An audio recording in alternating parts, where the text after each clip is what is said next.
As the 2018 session of the United Nations General Assembly gets underway, some of the biggest global problems remain big. The war in Yemen, chaos in Libya, the civil war in Syria.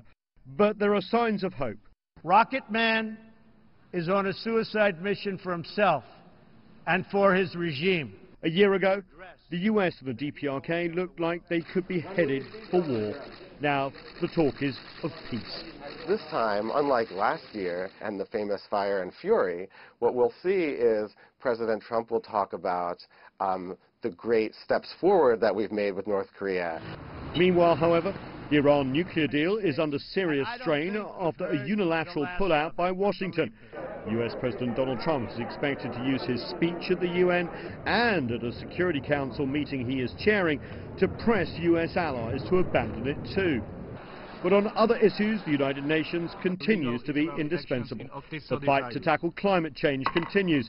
UN members will come together to end tuberculosis, back free trade, multilateralism, and continue to support fragile peacekeeping operations around the world. For each major issue that the UN either can't do anything about, or in some cases bungles, there are the sort of low-level, constant sort of international regulatory things and smaller things that go under the radar that I think it does very well. But this year, expect criticism of big powers too, especially Washington's withdrawal of funding for Palestinians, its recent attacks on the International Criminal Court, and its continued opposition to the climate change accord. And while the US is seen to be stepping back from global governance, others are stepping up.